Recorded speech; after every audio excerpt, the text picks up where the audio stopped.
welcome to another episode of Codo Cinema, the podcast show where I talk about movies. I'm your host, Mark Codo, aka Codoman.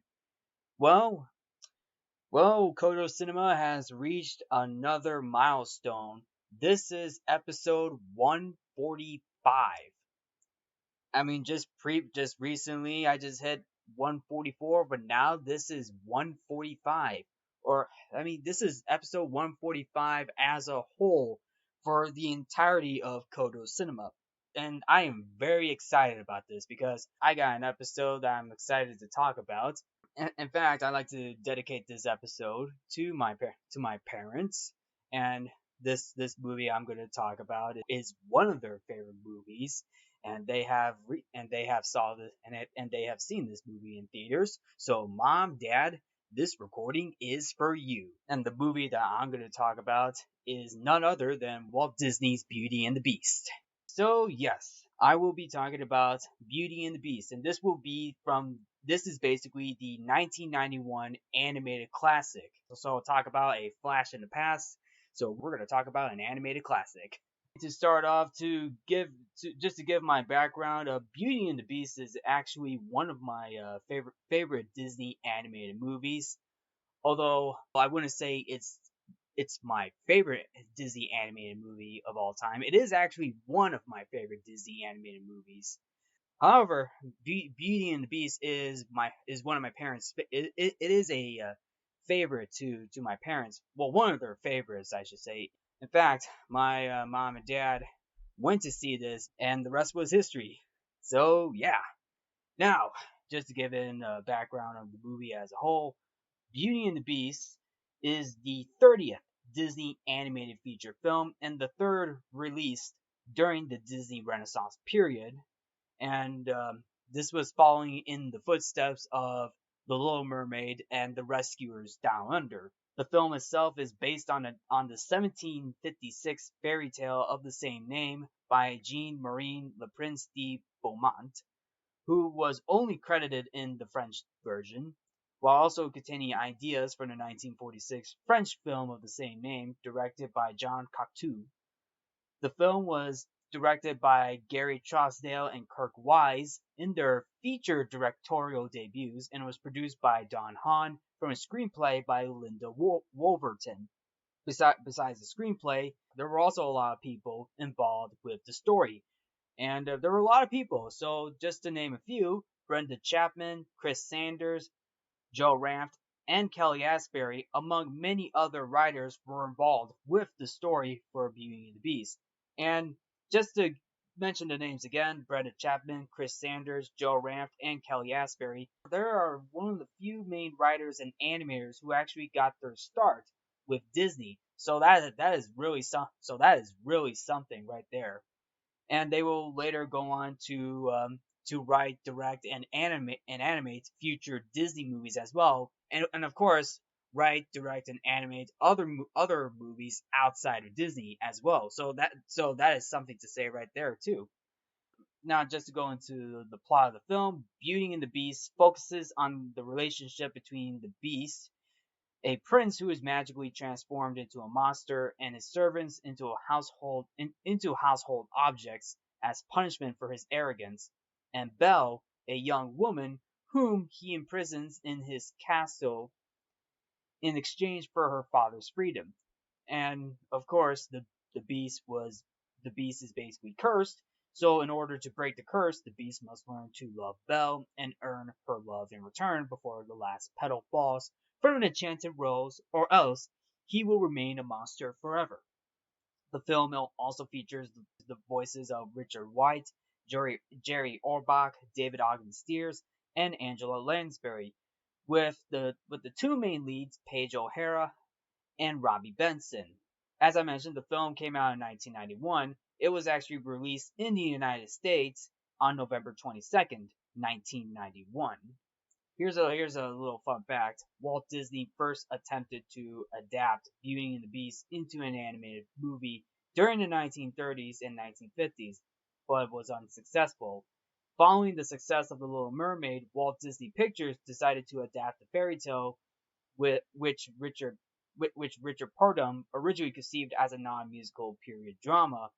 Unfortunately, Jeffrey Katzenberg, who was one of the chairmen over at Disney, did not like the test reel, so he scrapped the original idea in order that the film to be a musical, which was basically the similar idea that they did to the Little Mermaid.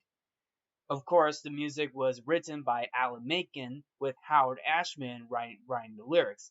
Also, this is one of Beauty and the Beast is one of the last movies that Howard Ashman wrote for, because Howard Ashman, who not only served as the film's executive producer, but he also passed away due to AIDS related complications 6 months before the film's release, and the film is dedicated in his memory. Once the film premiered, it became a huge success. The film grossed $331 million at the box office worldwide on a $25 million budget, and received widespread critical acclaim for its romantic narrative, animation, characters, and musical numbers, and of course the ballroom sequence, which features the main song Beauty and the Beast. The film was nominated for several awards, and it also became the first animated film to be nominated for a Best Picture nomination at the 64th Academy Awards. I'm not making this up. Beauty and the Beast was nominated for Best Picture, and it became the first animated film. I'm not just talking about Disney, an animated full feature animated film that from a major studio to be nominated for Best Picture. Now that is something right there. Although unfortunately the film will lose out to The Silence of the Lambs, which is another good movie that also came out in 1991. However, the film won the Academy Award for Best Original Score, and of course Best Original Song for its title song, which of course is Beauty and the Beast. And of course it received additional nominations for Best Original Song as well, including Best Sound as well. Of course, with the film's success, I mean, it spawned many sequels, and of course, a live action remake that came out in 2017, which was directed by Bill Condon, which is a remake that I also liked. Sure, yes, I mean the live action remake does have its fair share of problems, but I still love that remake. The live action Beauty and the Beast remake that Disney did back in 2017 is also one of the few Disney live action remakes that I actually enjoyed as well. Okay, so anyway, just to give it my own take, I started to watch Beauty and the Beast when I was very little, and this was at the time, and that was when I was still in elementary school. I started to watch this movie along with other Disney classics as well. And it was really good. I really enjoyed it. Although growing up, I started to like it more and more and understand what's going on in the movie. And then of course diving into what was being shown in the movie, it really does hold up. And what I didn't notice about this movie was it not only features some of the actors that I didn't recognize, but when I was little, but growing up, I recognize them now. But also the anime, but also like the ballroom sequence as well. Like I noticed that like what I didn't realize at the ballroom sequence, they actually use CGI, and I'm not even kidding. See, they actually use CGI for the ballroom sequence with a mix of traditional animation as well. So that is very impressive right there. So anyway, I've already mentioned like the casting, but you're probably wondering who, what characters, the what char- who plays what, like who plays what. So anyway, just to break down the cast again, but this time the characters. Paige O'Hara voices Belle, Robbie Benson voices the Beast, Richard White plays Gaston, Jerry Orbach as Lumiere, David Ogden Stiers as Cogsworth, and then Angela Lansbury as Mrs. Potts, and of course we got Bradley Pierce as Mrs. Potts' son, Chip, the little teacup. And those are a few names to mention. So now I'm gonna go break down this movie. So it's time to go back. So let's do a little bit of a flash in the past and time to break down a tale that is old as time. This is Beauty and the Beast. The film opens up with Once Upon a Time, since Beauty and the Beast is based on a fairy tale of the same name. So, and of course, it's always going to open up with Once Upon a Time, and basically the narration for the opening is done by David Ogden Stiers. Also, fun fact: David Ogden Stiers was not the original actor for Cogsworth. The original actor, John Cleese, was one of the original actors who was going to voice Cogsworth. Cogsworth is basically the clock. It's basically the clock in this movie. Unfortunately, John Cleese turned it down to voice Cat R. Wall in an American Tale, Five Goes West, which also came out in a similar time to Beauty and the Beast. So anyway, David Ogden Stiers voices Cogsworth and the narrator. He basically opens up telling the story of the prince. Basically, the prince has everything that he can ever imagine, but at the same time, the prince is spoiled, selfish, and unkind. And and then later on in the story, on a stormy night, the prince meets an old beggar woman who visits the castle and offers an enchanted rose to a to the prince in exchange for shelter from the storm. Although although the beggar woman tells the prince do not be deceived by old looks. But of course, the prince, being as selfish as he is, he refused and turns the woman away. However, later on, she reveals her identity as an enchantress. So, and to the surprise of the prince, he tries to beg for forgiveness. Unfortunately, it was too late, and the enchantress transforms the prince into a beast and his servants into household objects. And of course, the curse was put onto the castle. So the castle was once a beautiful, elegant castle to an eerie, gloomy, spooky castle. Well, on the outside it may seem pretty cool, but on the inside, trust me, it is pretty spooky in there. Well, for the film, I should say. So then, so then the so basically, the prince is basically a beast, and and the enchantress warns the prince that the spell will only be broken if he learns to love another and be loved in return before the last petal falls. And of course, the rose is basically the magic rose that is being kept inside a glass dome. And then what was also left is a magic mirror, like a magic handheld mirror, and that's like the only location that the beast could basically, that's the only location for the beast to like look and see. So basically, it's like asking the mirror to show me this, show me that, show me location, show me the other location, and therefore, and then I do love how the narrator ends this last quote, like, but who will love, but who will ever learn to love a beast? That's a very good question. Who would ever learn to love a beast? Like, that is a very good question. And then several years later, we get the film's title, Beauty and the Beast.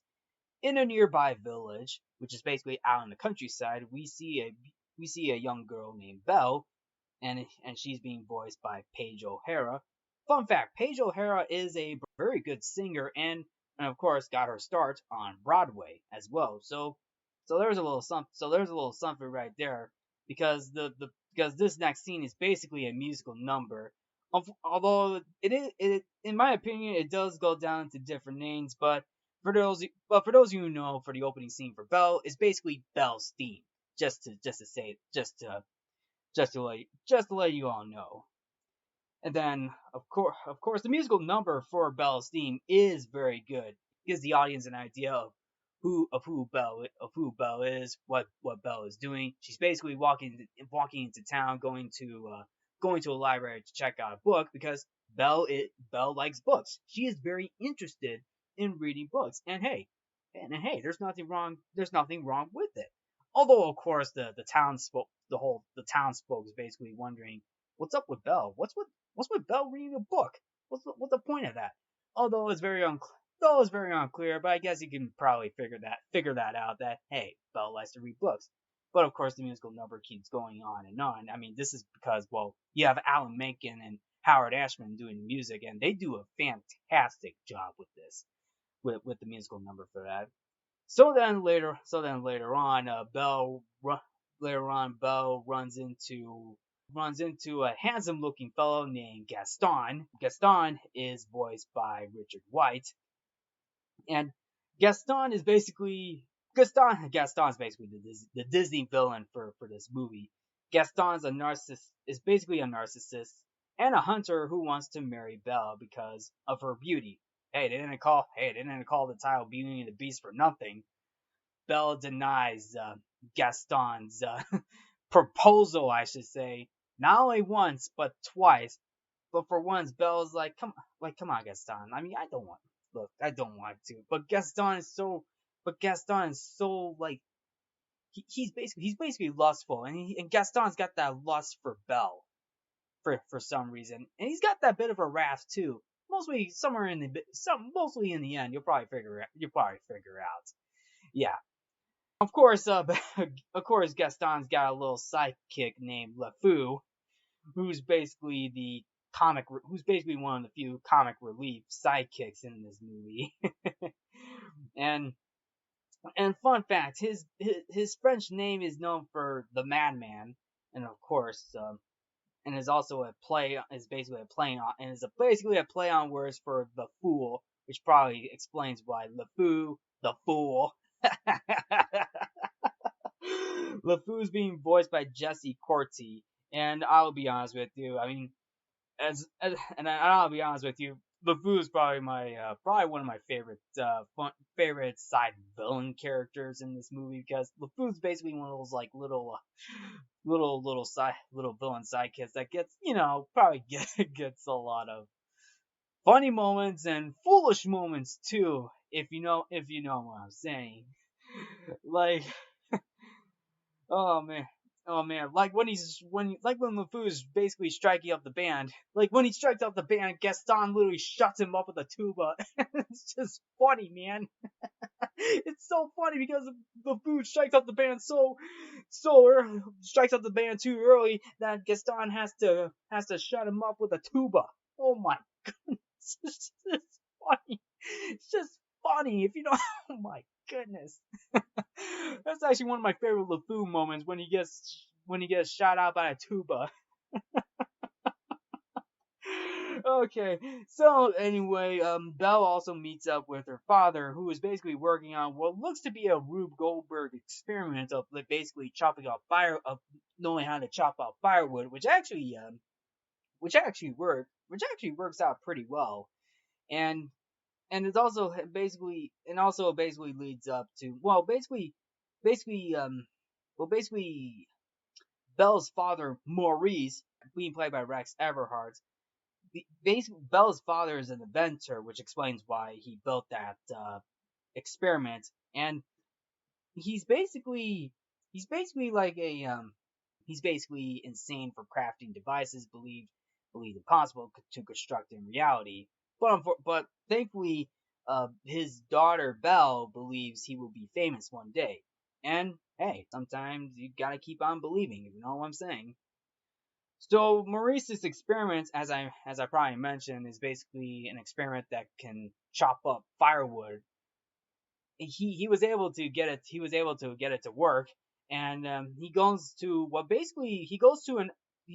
route to a fair to showcase his latest invention, which is basically called an automatic wood chopper. Although to be fair, I forgot what the experiment was, but as I just mentioned, it's basically an automatic wood chopper. And then later on, Maurice gets lost in the forest. He struggles at first to get to the fair, but unfortunately, he gets into trouble by almost falling off a cliff, and then a pack of wolves basically to attack the Maurice and his horse. Although unfortunately the horse runs away with Maurice's invention, and Maurice is left all alone in the forest. But Maurice gets chased by a pack of wolves, and then he was able to find a castle gate, to which he was able to get in safe. He was able to get in safely while also losing his hat. And what he sees is the beast's castle. And of course, what he doesn't know is that the beast lives inside the beast lives inside the castle. And I'll be honest with you, like the castle, like as I mentioned, the castle is beautiful on the outside, but on the inside, once Maurice goes inside, it's still good, it's still beautiful. But at the same time, knowing that the curse was being put in, it is creepy and haunting as well. And then, of course, Maurice goes inside just to get warm and dried up because it was also raining outside. He sees all the inanimate objects, and then of course he sees the candlelight. He sees the candlelight and then the clock, and then the clock. And as I meant, and then their names were basically Lumiere and Cogsworth. And as I mentioned, Cogsworth is being played by David Ogden Stiers, while Lumiere is played by Jerry Orbach, who Lumiere is basically the kind-hearted but rebellious French accented of the Beast's castle, who has been transported into Candelabra, or Candle, I should say. I mean, or Candelabra, but Candle also works too. And then he has a long history of disobeying his master's strict rules and sometimes causing tension between them. So anyway, Maurice plays around with Lumiere and Cogsworth because he doesn't know what's going on inside this castle. Like, what's the point? What's going on inside this castle? Why is he talking to inanimate objects? Why is he talking to a candelabra? Why is he talking to a clock? A mantle clock, I should say. What's going on? What's up with that? Although, of course, Lumiere, being kind-hearted, he brings Maurice over to the fireplace just to get warm, and then Cogsworth tries to warn Lumiere that the master does not like it. Okay, for those of you who are probably wondering, who's the master? Who's the master? Although you'll probably find out right away who I'm referring to. And then, of course, for those who have not seen the movie, watch the movie and find out. You'll probably know. Lumiere has Maurice sit down in a chair, and then we get a little, and then of course we get Mrs. Potts coming in with a fresh pot of tea. Of course, Mrs. Potts. This is basically a teapot, and then Mrs. Potts has a son named Chip. Chip is the little teacup, by the way, and Maurice, and then of course Maurice introduces himself to technically Chip, but only for a brief moment until the door opens, blowing out the fireplace, and what we see is the master himself, and the master himself is none other than the Beast, who is being voiced by Robbie Benson. And just to go off topic for a second, Robbie Benson was not the original. Robbie Benson wasn't the only cast member to play the Beast. Other cast members included Lawrence Fishburne, Mandy Patinkin, and Val Kilmer. I mean, those were the first three choices until Robbie Benson came in to voice the Beast. Lawrence Fishburne, Val Kilmer, and Mandy Patinkin. Those are pretty good choices. Those are some pretty interesting choices. Although I think Robbie Benson pulls it off very well to voice the Beast. Like, he comes in that room scaring everybody. Everybody in that room is trying to help Maurice. Maurice is also petrified and scared to know who is this monster coming in? Who's this demon? And you hear it from the voice. The voice from Robbie Benson, he sounds like an actual animal. Like, not just an animal, but a literal monster as well. And Of course, Lumiere tries to tell the Beast. Lumiere's like, Master, this gentleman, he was lost in the woods. And then the Beast roars at him. He doesn't want to hear about it. Cogsworth tries to explain, tries to stop Lumiere, but of course although he roars at Cogsworth as well. Until the Beast finds Maurice sitting in the chair, and the Beast was like, in an angry fashion, he asks Beast, "Who are you? What are you doing in this castle?" Like the Beast thinks that Maurice is a stranger, or who is basically turned into a prisoner. I mean, Maurice meant no harm. He was just trying to find a place to stay for the night. And then, of course, the Beast is like, "Oh, I'll give you a place to stay." Then the Beast takes Maurice up to a prison cell in at the top of the tower.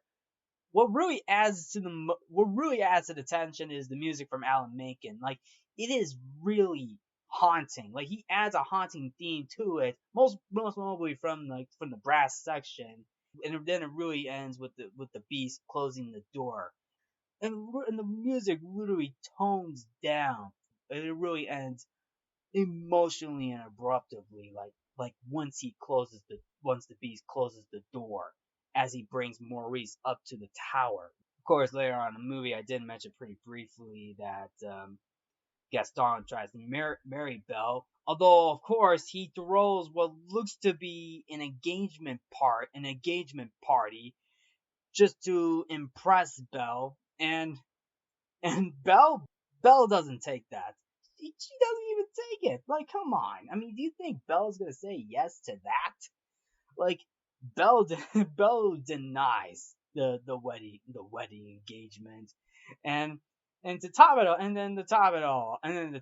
off, LeFou was able to bring on the music, da da da da da da da da da da, and he does that. Well, he does that twice, but the second time he does it was once Belle opens the door and sends Gaston flying into what looks to be a mud pit or something. And then LeFou was like, "So, how'd it go?"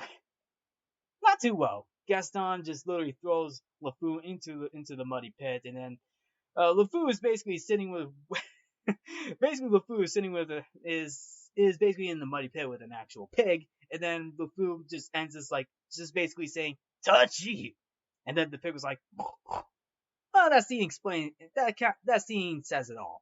So then later on, Belle finds Maurice's horse coming back with the invention, and she decides to venture out in search for her father, and she finds the Beast's castle.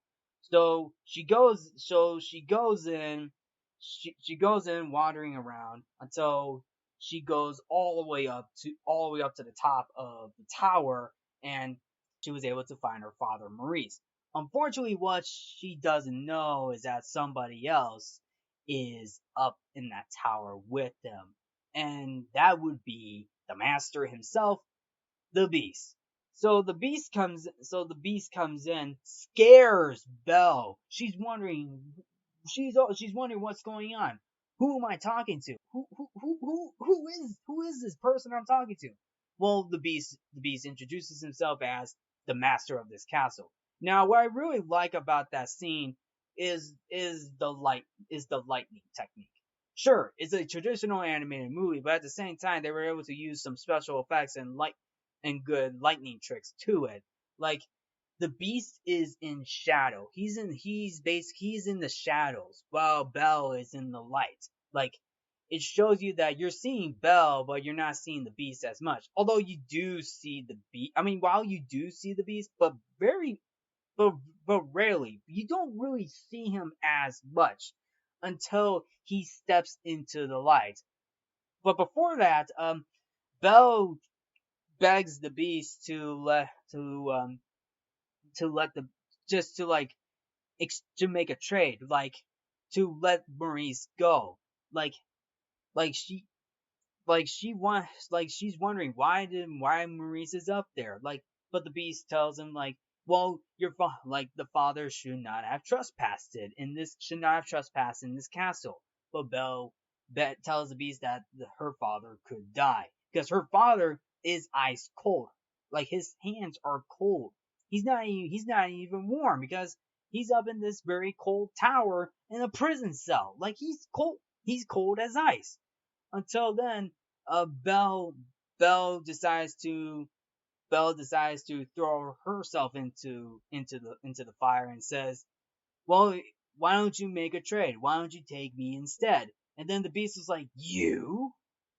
And then this gets to a moment where the Beast, like, he realizes that she is making a decision. Like the Beast notices something's up. Like he realizes that this is a decision, and the Beast was like, you would take his place? Like he's like it sounds like a decision he's making. Like you could hear the tone of the Beast. Like he goes from like a grumpy master to what looks to be a looks to someone who almost feels remorseful. Like he really wants to like wait a minute. So you're telling me you want to take his place? But but the thing is, Bella's father begs Belle, "Don't do this. Look, don't do this. You don't know what you're doing." And then and then of course it finishes off with the Beast telling Belle, "Look, I will make this deal, but you will promise to stay here forever." And then this next part comes in, is basically Belle asking the Beast to come into the light.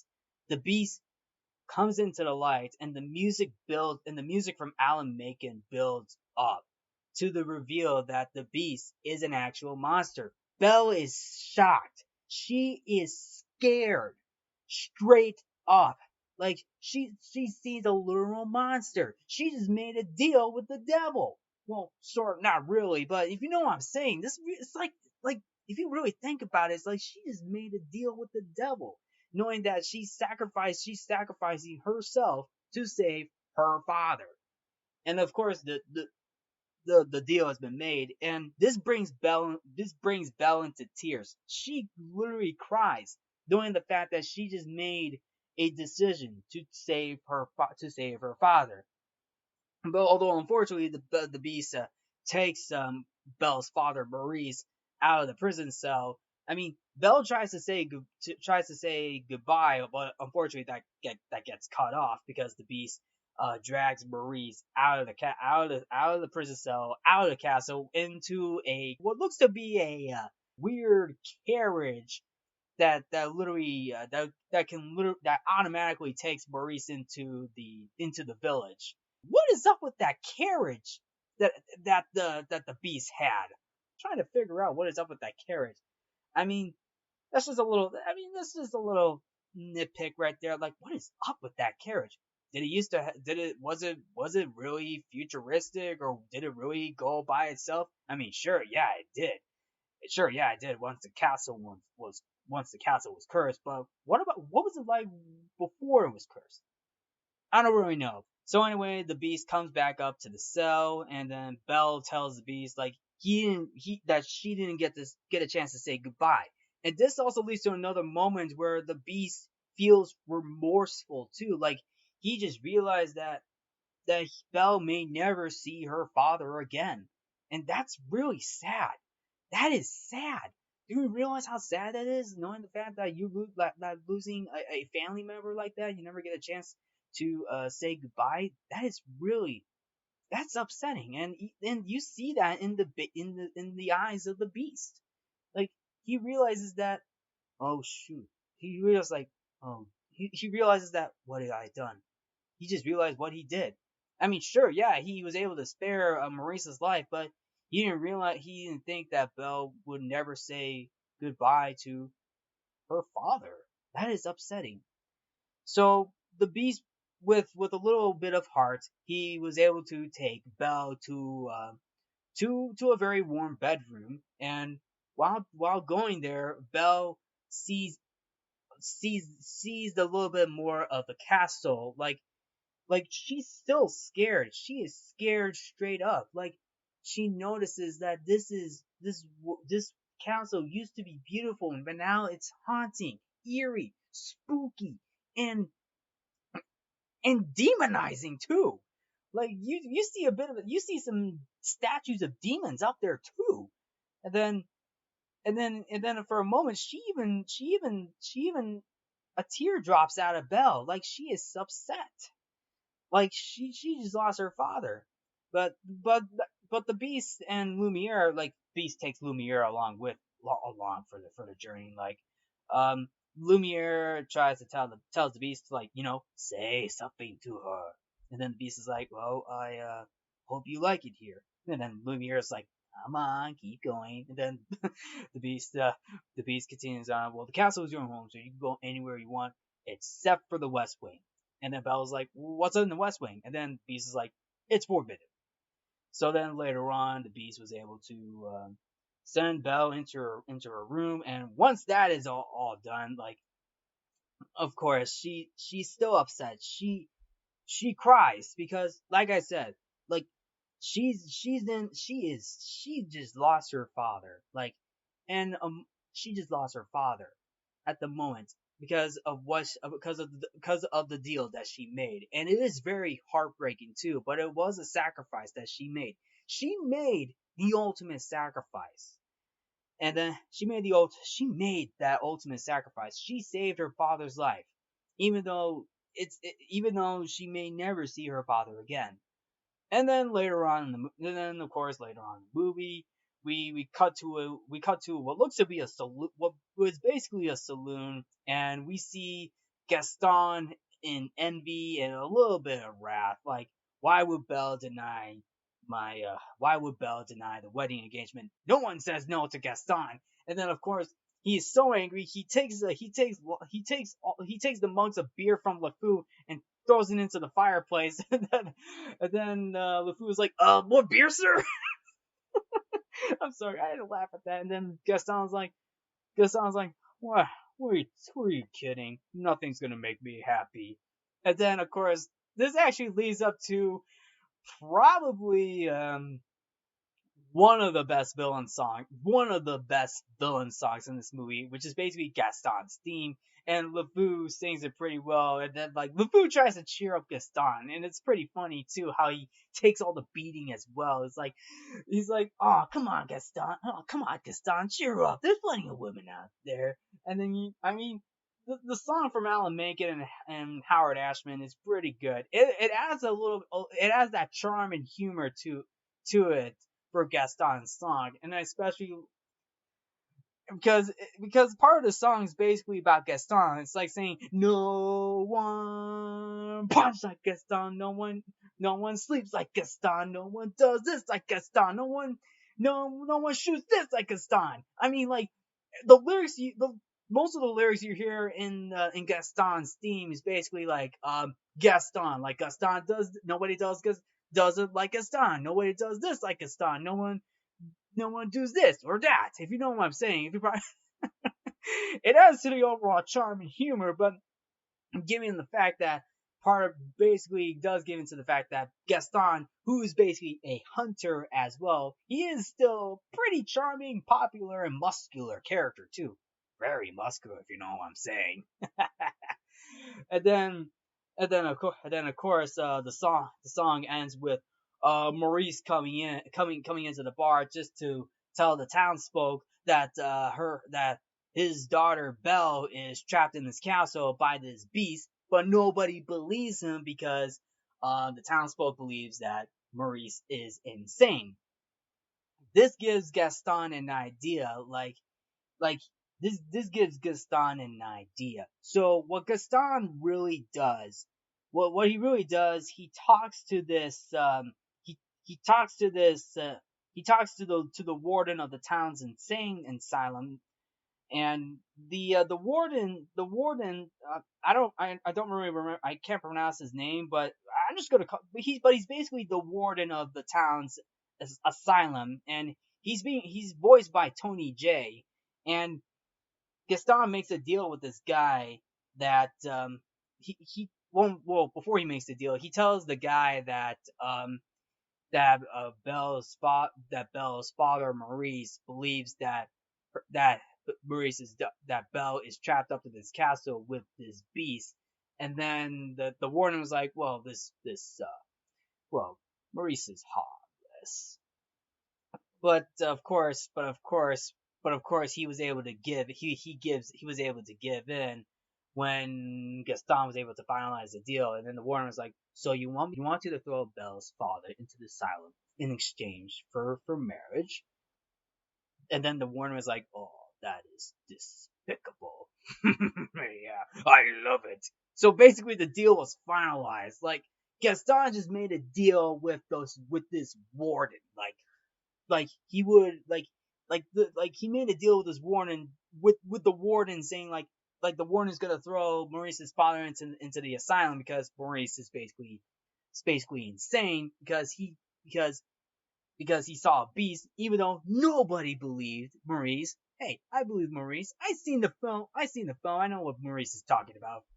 So anyway, later on, we cut back to the we cut back to the castle, and Belle is being greeted by Mrs. Potts, who Angela Lansbury plays, and then of course meets up with Chip, the talking teacup. uh, Chip is cute, and Chip is being voiced by Bradley Pierce, and also, and a little fun fact, the filmmakers intended to only have one line for this character, but unfortunately, the filmmakers were impressed with Pierce's performance and expanded the character's role significantly. So that was actually pretty smart of the filmmakers Chip's got because Chip's a pretty good talker, I should say. He's cute as well. So anyway, so basically, Mrs. Potts and Chip were able to cheer Belle up with a nice little cup of tea, just to warm her up.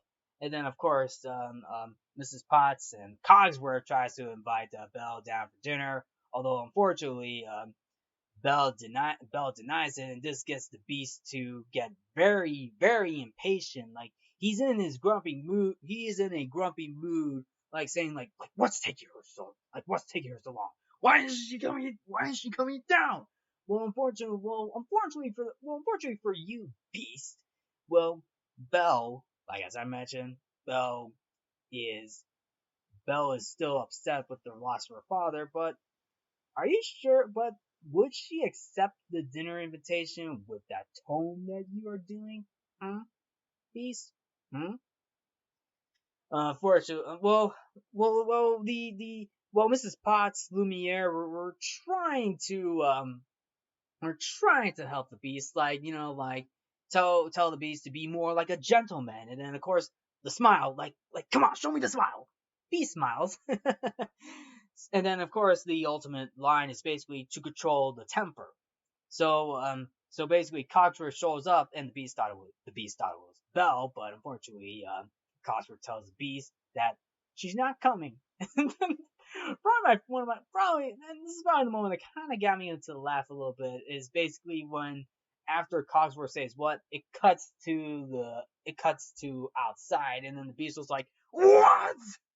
It's just so, I'm sorry, it got me to laugh a little bit because of how it was set up. Like Cogs, because you get a shot of Cogsworth like saying like she's not coming, and then another shot we see the door close from the outside, and the Beast was like what, and then of course the Beast runs upstairs, bangs on the door to bangs on the door asking, demanding Belle to come down to dinner, knowing the fact that she even threatened to break down the door. Like, dude, man, take a chill pill.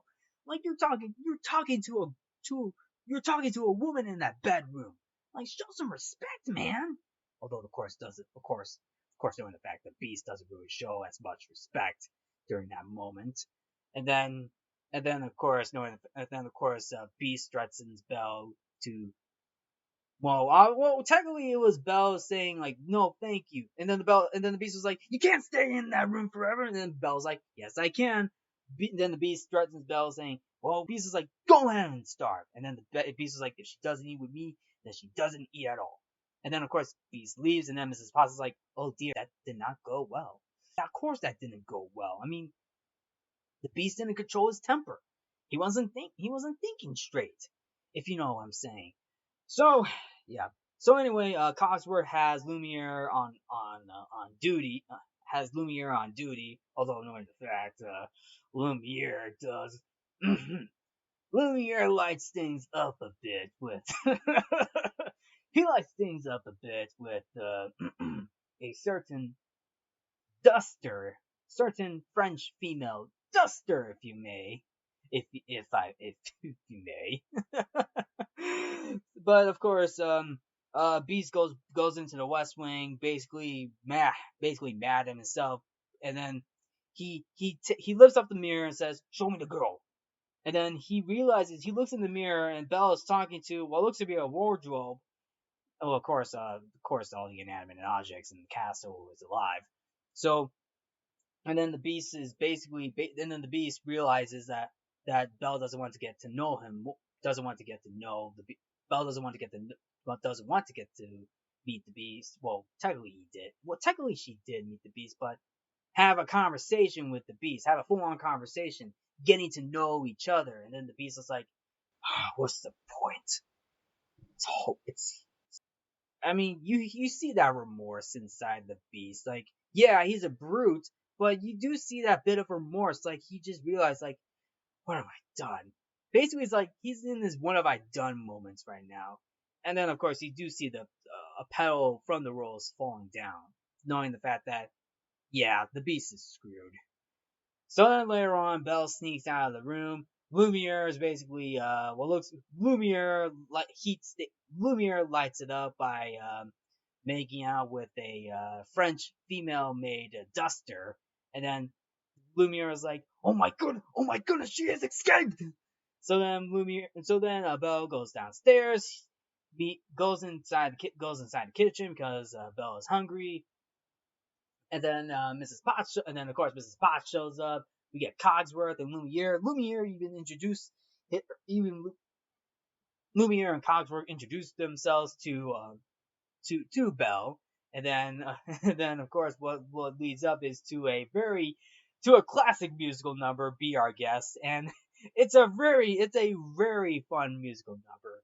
Like it's a nice fun it is a fun musical number. Like it really just it's just basically it's just well the song speaks for itself. Like it's elegant, colorful, and energetic, and Belle is having fun with it, knowing the fact that she's inside what looks to be the dinner, basically the dinner hall, and she's having a fun time listening, not only listening to the music, but also all the inanimate objects coming together, making the food, and of course, of course, giving a little bit of a brief backstory of how they became inanimate objects, how they were once popular in France, and then Cogsworth being tortured, oh, Cogsworth being tortured a lot, which adds to the overall humor, so to say. But overall, the sequence itself is very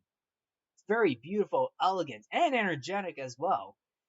So after that dinner show, Lumiere and Cogsworth were trying to lead Belle upstairs, but Belle is distracted about the West Wing, so she decides to take a trip up to the West Wing, even though Lumiere and Cogsworth didn't want to do that. But actually, before that, they go through an aisle which looks to be different knights in shiny armor. And what was really funny about that is that how they turned their heads around, like the knights are noticing Belle as if they haven't seen a girl or woman in a castle before, and it's really funny because Cogsworth he looks at all the knights and he said, "As you were, all the knights are just facing back," and it's funny.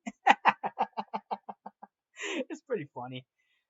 So of course, Belle goes into the West Wing. She checks out like what's in that room. What's inside that West Wing? Why is it forbidden? Until she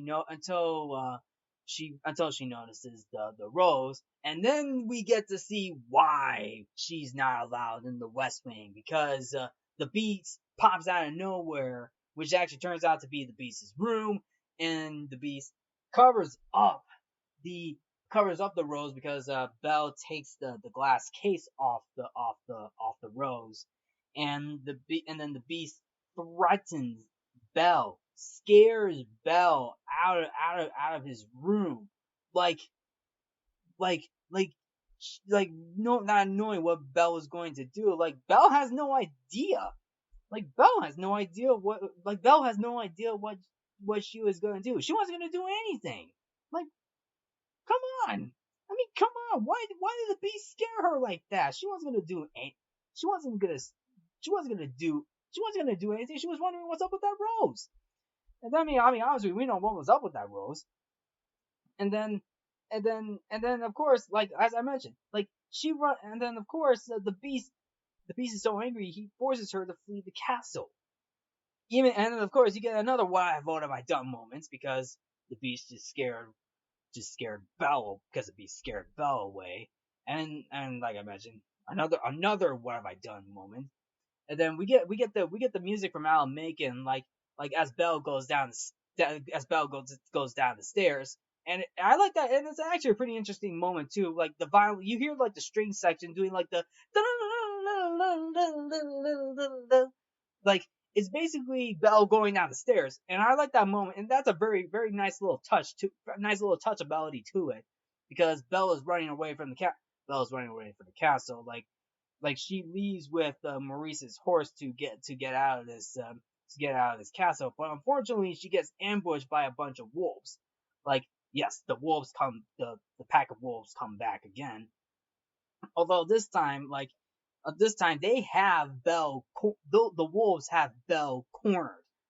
Let's be, and I'll be honest, she did pick up a pretty good fight. Like she was able to wipe out a couple of wolves, but unfortunately they got her cornered. They got her cornered until the beast pops out and fights off all the wolves. Dude, this is where the beast has a bit of a change of heart. Like he is protecting Belle from the wolves. Like he gets out of his comfort zone, fights off every single wolf. Like he's just basically going out there saying he's basically like, you want her, then you gotta get through me. So yes, he fights off all the wolves, although he does get injured on he gets a bloody he gets although he gets cut on his arm, so basically multiple scars on his arm.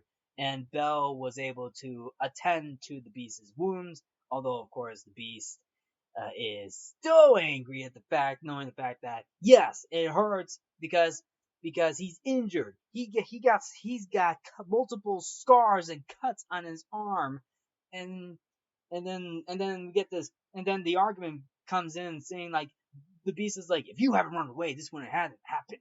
And then Belle's like, well, if you have in front of me, I wouldn't run away. But and then the beast is like, well, you shouldn't have been in the West Wing. Belle finishes off by saying, you should learn to control your temper. That was the last line. So technically, Belle wins. Like Belle knows what's up. Like the beast, the beast needs to learn how to control his temper. And of course, Belle was able to attend to the beast's wounds and says thank you to the says thank you to the beast for saving Belle's life. And then the beast says, you're welcome. And then that was it. Like knowing the fact that yeah, that was basically it. So basically the tides have turned. It turns out the beast is starting to learn how to be kind and gentle to not only Belle but also other people around him. And all the inanimate objects like Cogsworth, Lumiere, the handmaiden the female duster, and of course of course Chip as well, and a few other inanimate objects as well. They were all there. They were all there seeing this. And then later on we see Maurice about to go back to the castle to find Belle, which also leads to Gaston and LeFou breaking into Maurice's house to find Belle and Maurice, but unfortunately they're gone. And then Gaston leaves LeFou at the house. Well, not inside the house, but at a snowbank in the house. And he leaves with the warden, and then LeFou's all alone inside a snowbank, and LeFou was like, ah, nuts! And then an entire snowbank falls on top of him, and he turns into a snowman later on. I hope that wasn't the idea for Josh Gad to play LeFou in the live action remake, because knowing the fact that Josh Gad was Olaf, the snowman, in Frozen, I hope that wasn't the idea for the casting choice of LeFou, Josh Gad for LeFou in live action Beauty and the Beast. I hope that wasn't the case. Just saying.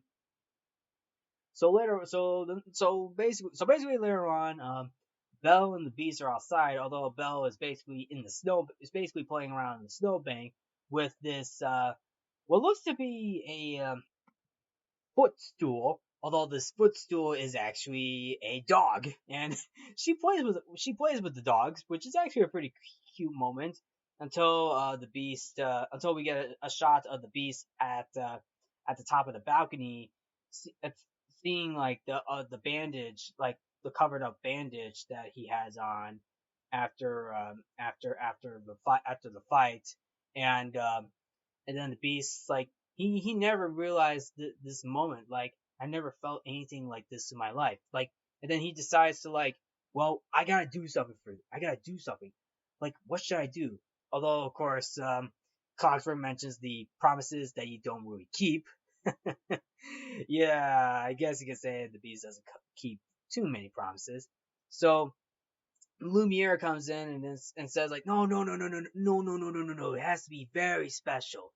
So the Beast decides to give Belle his library, and what I mean by library, I'm talking about his all, like, the books, like an actual library of books. And because Belle likes books, she loves it so much, and it's like the moments, like, he realizes that this is amazing. Like, she likes this, like, because it's a library full of books, and Belle loves books.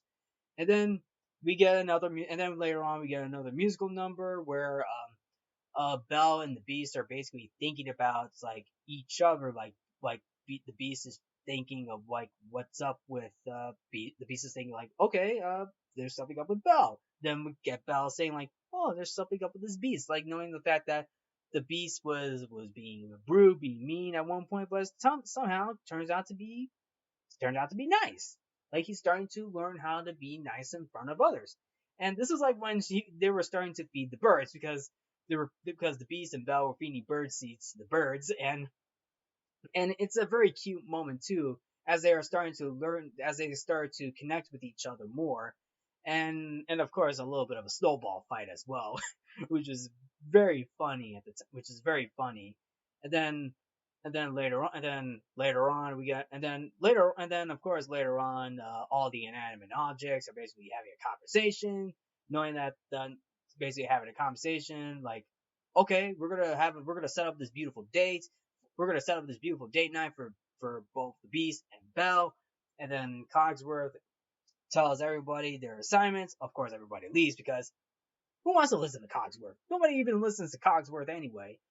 Which actually leads up to another musical number that was actually cut from the original release, and it's actually called Human Again, but it was actually restored later on in different re-releases on DVD.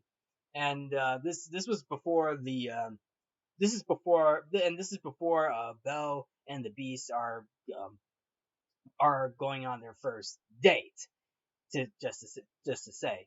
And then of course, and then, I mean, obviously with the song Human Again, it's just basically all everybody in the castle singing how they'll be human again once Belle and the Beast are able to love each other. Like, if they once they do that, then the spell is broken. The spell will be broken. That's the goal. That's really the goal. That's the goal. If the Beast and Belle learn to love each other, then the spell is broken. And I love how that musical number really sets that mood as they're cleaning up the ballroom for a beautiful dance. So then we lead up to what is actually, in my opinion, the best scene in this movie. The entire the dance sequence. And this is basically with the theme song itself, Beauty and the Beast, which won the Academy Award for Best Original Song. And It is beautiful. It is a beautiful song. Like the music from Alan Menken and Alan Menken and Howard Ashman, they really went out strong with this one. Like it is a beautiful, beautiful musical number. It literally adds into the overall. It adds into the overall tone. Like it is a beautiful, like of how of it adds into the overall beauty and nature to the song, and it fits well with the scene as Belle and the Beast are eating dinner, and then leading up to the ballroom sequence, and the entirety of that scene and the entirety of that sequence, it's all CG. It's basically CGI. They literally add CGI to it, and that was actually amazing. And it's really amazing too. Like, first time around, you don't really see. Like first time around, like like you like the first time around when I saw when I saw this movie for the first time, like it's beautiful. Like I don't have a it's literally beautiful and I like it.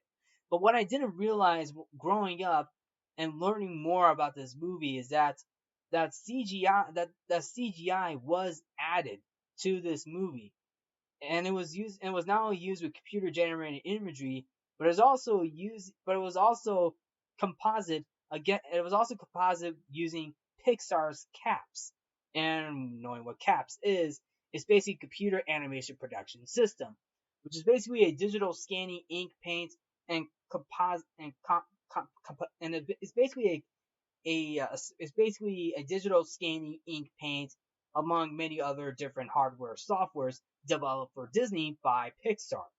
And the way how they used it, like it's used to allow the production crew to simulate multiplane effects, placing characters and or backgrounds on separate layers and moving them towards or away from the camera on the z-axis to give the illusion of depth, as well as altering the focus of each layer. So they also use camera visuals, sweeping camera visuals, and of course camera dollies as well to add in a simulated 3D space, combining with traditional animation, and that is beautiful. It literally holds up to this day. And it's not even the first time.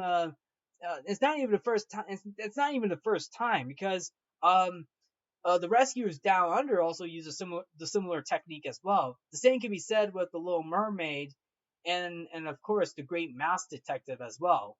And for Beauty and the Beast, they went all out with that. Like it's really holds up. The CGI for the ballroom dance sequence is beautiful, and it holds up very well, and which explains why the ballroom dance sequence is the best scene in Beauty and the Beast. So after dancing, Belle and the Beast are having a nice little conversation, and then this brings up to the moment where Belle still misses her father, which gives the Beast an idea to show Belle the mirror, and she tells the mirror to, "I like to see my father, please." Like she sees her father in a storm. Like she's he passed out in the storm. She's worried that her father might be dead. So Belle decides to actually the Beast was able to free Belle, and Belle leaves to rescue her father. And she was able to find her father and bring him back and bring him back to the house. But unfortunately, what Belle doesn't realize is is uh, that LeFou is a snowman himself, and he sees and he spies on the two, and he's like, "Oh, they're back!" LeFou goes back to Gaston. Belle and Maurice were able to see each other for the first time in forever, and of course, a stowaway appears. And who's the stowaway, may I ask? Well, it turns out to be Chip, because Chip sneaks off, and he was wondering, Belle, why did you leave? Why did you leave? Like, why'd you leave? Well, she has to rescue her father, of course. And then of course, even the other objects like Mrs. Potts, Cogsworth, and Lumiere, they were like, he let Belle go? But what about the spell? How is the spell gonna be broken? Although of course, like the love is there, but like Beast was able to learn to love again. But unfortunately, the spell, like Belle has to love him in return, has to love the Beast in return. So then later on, of course, going back to the house for a second, Belle and her father back home. Of course, Chip is there too. And then of course, a knock on the door happens, and it turns out that the warden from the asylum is there. Like he was going to take Belle's father to the asylum, and then all the townsfolk, although all the townsfolk were there, and they were like, yeah, they all have like pitchforks and torches, like they were like, yeah, we're gonna throw Belle's father in the asylum because Maurice is crazy, because because they all think Maurice is crazy. Unfortunately, he's not even that crazy. Come on, guys. Like I said, I seen the movie. Maurice has seen the Beast.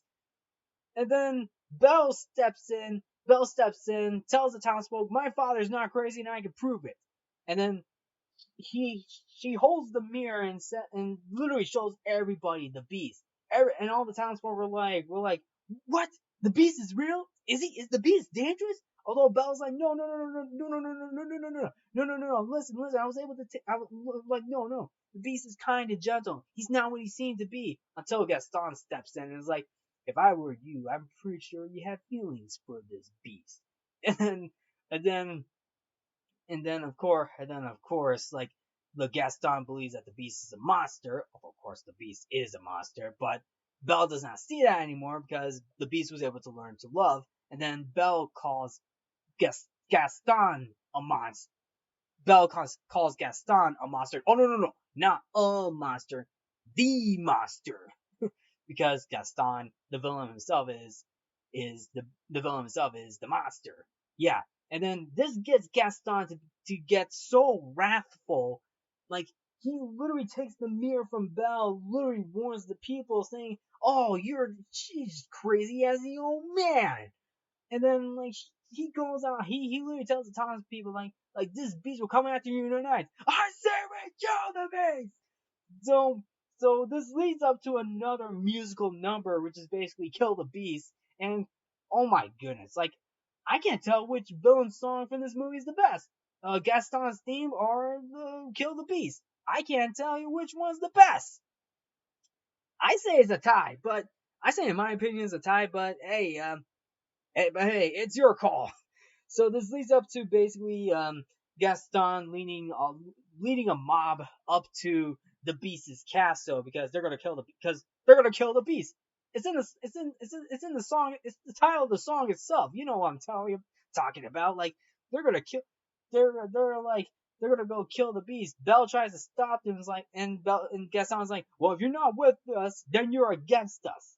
So so Gaston throws Belle and Maurice inside what looks to be the basement of the house, and then all the townspeople were marching over to the castle with guns, knives, torches, pitchforks. LeFou and Gaston leading the way, and then of course Chip was able to use Maurice's invention. I can't believe that came back. I can't believe that came back into the fold. And it was able to break the door open. It was able to chop the door open. It's so funny, man. Come on, it's so funny. And I like this moment for Chip after he used the invention, and he was like, "You guys gotta try this." Oh, we will eventually, Chip. But you did, Chip. You were able to cut it open. You were able to chop it open. Once the mob were able to get to the castle, even all the inanimate objects noticed it too. Like Lumiere was like, "Sacred Blue, we got a huge mob coming by. We got a huge mob coming by." So basically, once everybody was there, all the objects were basically acting casual, I should say.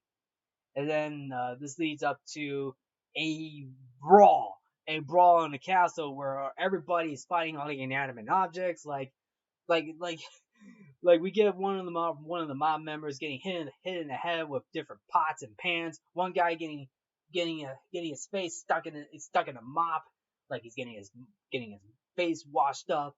And then some dude gets eaten by a treasure chest. And then another moment and then another moment where Mrs. Potts and all the Chip's brothers and sisters were pouring hot tea on top of the mob. And then this leads to another moment where the wardrobe turns one of the guys in. Well, I guess the moment speaks for itself. But also LeFou almost melts a Lumiere. Like LeFou almost melts Lumiere into melted wax, but thankfully Cogsworth was able to come in and poke LeFou in the butt with scissors, and then Lumiere was able to rescue his female maid Duster. I forgot what the Duster's name was, but if you probably know what I'm talking about, you know what I'm talking about because this guy was pulling off the feathers of the Duster, but of course Lumiere burns the guy and rescues the Duster. And then later on the footstool dog stole the food's shoe, and he's basically cornered into the kitchen.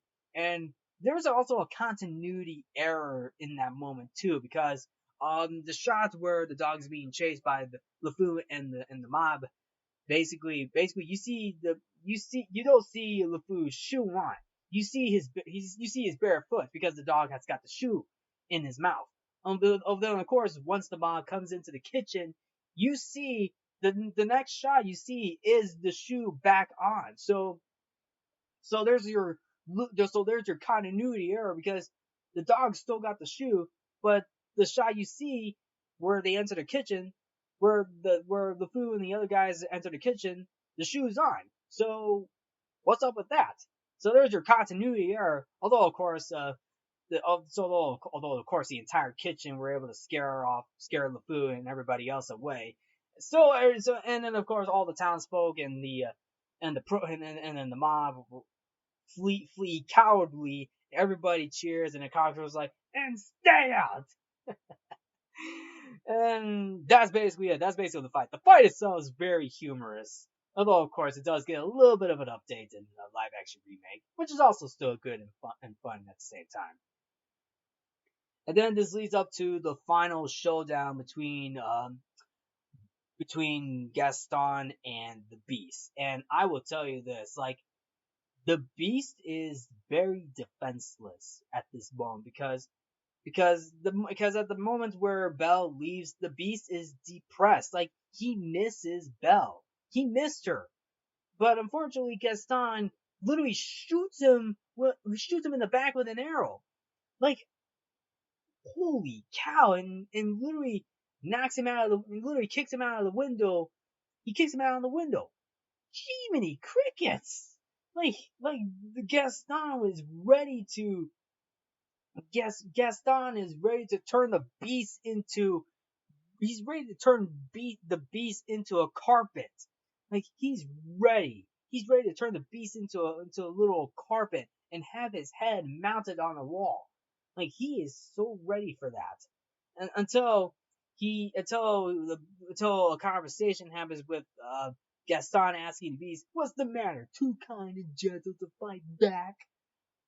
But of course, Belle returns, which gives the beast the ultimate strength that he needed to take out Gaston. Although, although, uh, although the beast was able to throw a few punches, able to throw him around a little bit until Gaston kicks him out of bounds, leading into what looks to be a bunch of vulture statues, all sitting there, and then Gaston uses what looks to be a broken gargoyle, sharded gargoyle of some sort, to smash the heads, and then Gaston's like, "Come on out and fight!" And then he wants the beast to fight. So then the beast blends in with all the vulture statues, and then he comes out from behind and literally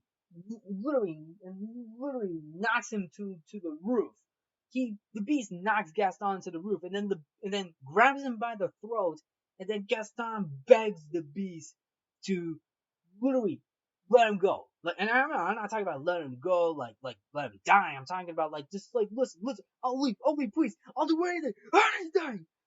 This gets in the moment like the beast was ready to kill Gaston, but in a little bit of act of kindness, he brings it back, and then the beast tells Gaston to get out, and he just throws him off to the side. And then Belle and the beast reconnect again, but unfortunately, Gaston stabs the beast in the back. But unfortunately, Gaston loses his footing and falls off and literally falls down to his demise into a ravine. And then I don't know if you would consider this a fun fact. I don't think this is a fun fact, but but at the moment you realize, but there is a moment in this movie, and if you pause at the moment, like at the shot where you see the ravine, the background of the ravine, there is an extreme close-up shot of Gaston's face, and what you really see is his eye pupils. Like inside his eye pupils are skull and crossbones. Like I'm not even kidding. If you pause at the moment where you see Gaston's face in an extreme close-up shot with the background of the ravine, and with the background of the ravine, you see a skull and crossbones inside Gaston's eyes. If the fall didn't kill him, then if the fall into if if landing in the ravine didn't kill him, then the fall did. Then the fall did. Like it looks like you can debate about that all you want, but I'm just telling you that. Like if you pause at the moment, if you pause at the moment where you see Gaston's extreme close-up shot, you'll see a skull and crossbones inside Gaston's eye pupils. Not even joking. And I'm not kidding around. I'm not making this up. It's really true. So anyway, this does lead up to a very sad moment the where of course the beast and Belle have one final conversation, and the beast is wounded. He he literally he is wounded. He's having a hard time breathing, knowing the fact that he got stabbed in the back, and the beast is happy to see Belle again, but knowing the fact that he was able to see her one last time, and of course, um, then of course like the beast dies. He was able he was happy to see her again one last time, and it's so sad. It's so sad because we see the beast die in front of Belle. In front of Belle is so sad. It's really sad, and the music adds to the emotion as well. Like it's so emotional, and of course this leads up to the final pedal dropping, knowing the fact that it's over. Like it's over. We're never gonna become human again. Like all the inanimate objects are not gonna become human again. And then of course, Belle professes. Belle was able to profess her love to the beast, and she she literally lays by the beast. She literally stays with the beast. She wants the beast back. She wants to see the beast again. But after But what Belle doesn't know is that she professed her love to the beast, meaning that the love came back, like love in return, like the love comes back, like the thing, it's there, like she was able to profess her love, like as I mentioned, to break the curse, the beast must learn to love Belle and earn her love in return before the last petal falls from the chains of rose, or else he will remain a monster forever. To which Belle was able to return the love. Now they both loved each other. Like the beast was able to show love, and Belle was able to return the favor. Like Belle loves the Beast, and then of course, we all know what comes next. The spell was broken. Like we see like the magic coming down. The magic is coming down. What looks to be like what looks to be the basically what looks to be a little bit like fireworks, but for what you know, it's like it's basically the spell coming to break the curse. Like the curse is broken. The music adds to the tension. It's like a triumphant music. Like like we see the beast being floated up in the air, and he turns from this monstrous beast into a prince, a human prince, and and it's the moment where and it's the moment where you are cheering, man. You are cheering that he's back. That this is the prince. This is literally the prince. And and I can't imagine what the theater reaction to this. Like I can't imagine the theater reaction to that. Like real like you're seeing the beast transform into a human again. Like that I can't imagine the theater. Like I can imagine the theater already coming up, already applauding, knowing the fact that the spell is broken. The spell is broken. The the the, the beast is a human now. He is a human prince, right? He is a human prince right now. And of course, the prince sees Belle, telling her that it's me. And then Belle takes a moment and sees him, and of course he sees the prince's eyes because his blue eyes, because the beast had blue eyes. So did the prince. And of course, Belle's like, "It is you." And and then, of course, Belle and the prince share a kiss, and then the spell is broken. The spell is broken. Everybody is human again, which leads up to the final ballroom sequence where everybody is basically human again. Of course, the townsfolk were able to come back for one last celebration. And then, of course, Cogsworth and Lumiere get into a little bit of a fight, saying, what did I say? I told you so. Oh, no, no, no, I told you so. Oh, no, no, no, no, no, no, no, no, no, no, no, get over here. Come on. I told you so first. No, I told you so first. Well, then, of course, we get a cute moment from Chip where he asked his mom if he still needs to sleep in the cupboard again, which is actually pretty funny. Knowing the fact that hey, Chip is human again, which leads up to the outro of the Beauty and the Beast theme song, and also a fun fact, the animators reused the same animated sequence from Sleeping Beauty because the final scene in Sleeping Beauty sees uh, Princess Aurora and the prince dancing in the ballroom. And if you actually notice it right away, they reused the final dance sequence in Sleepy Beauty for Beauty and the Beast. And the reason why that and the reason why that was the case because because this was done because the production of the film was nearing the deadline, and it was the easy way, and they had to go for the easy way out. So they decided to use the final dance sequence between Princess Aurora and Prince Philip from Sleepy Beauty to add in for the final dance sequence for Beauty and the Beast because they had to meet a deadline, and that was the easiest way to do that sequence. So there's your reason right there. And then of course the film ends, and of course that's the end of the film. That's basically it. That is basically Beauty and the Beast.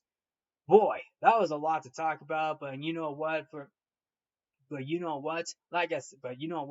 It is worth it. Like Beauty and the Beast to this day holds up. The 1991 animated classic from Walt Disney Pictures still holds up to this day. And I'm actually glad my parents went to see this movie. I mean, it is amazing. Like it is amazing that my parents went to see this movie. They really love this. They really love this movie, and that's the reason why I want to talk about. That's why I want to talk about this movie, and it's real good. It's really good. And of course, knowing the fact that they did a live action remake as well, which is also good, even though that one's got flaws, but I still enjoy that as well. My parents even enjoyed it as well too.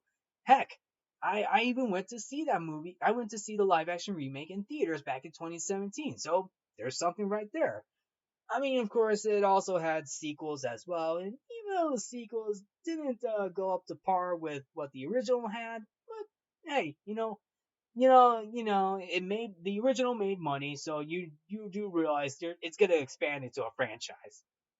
And then of course, of course, it is one of the best Disney movies to come out of the Renaissance period. It is one of those films that really redefined the not only the the films from Walt Disney animated films, but also bringing back the Disney vibe as well. Because in the past, the Disney films back in the past really struggled to capture like the same style that Walt Disney had, but they were able to find their way back, and I'm glad the animators and people behind Beauty and the Beast were able to bring back the classic Disney vibe to it, and Beauty and the Beast really did that thing. I mean, like I said, it became the first animated film to be nominated for Best Picture, and then and that really is something too. What was not only the first animated film, but it's also the second Disney film overall to be nominated for Best Picture, because back in 1964, Mary Poppins was nominated for Best Picture, and it became the first Disney movie to be nominated for Best Picture as well. Beauty and the Beast, not only the first animated film to be nominated for Best Picture, but also the second film overall to be nominated for Best Picture at the Oscars. So that is something right there. So anyway, that is my take on Beauty and the Beast, and mom, dad, if you are able to listen to this episode, I hope you enjoyed this episode as well. If you ever come across this episode, I hope you enjoyed this episode, because this recording is for you guys. Really, and I'm actually glad you both were able to see this movie. You both were able to. I'm glad you both were able to see this movie, and I really enjoyed talking about this movie as well, and of course seeing the film as well, because I still love this movie to this day. I'm glad I'm able to record this episode while also breaking down this movie as well. So I'm glad that I'm able to I'm glad I'm able to talk about this movie as well. So so anyway, mom, dad, this recording is for you. That covers this episode for not only season 5, episode 21 of Codo Cinema, but also episode 145 of Codo Cinema as a whole. Because we just reached 145 episodes, and that is amazing. So that is something right there, and I'm glad I was able to talk about Beauty and the Beast for this episode. So anyway, that's all for this episode. Thank you all for tuning in to Codo Cinema. I'm your host, Mark Codo, aka Codoman. Remember to watch movies and stay positive.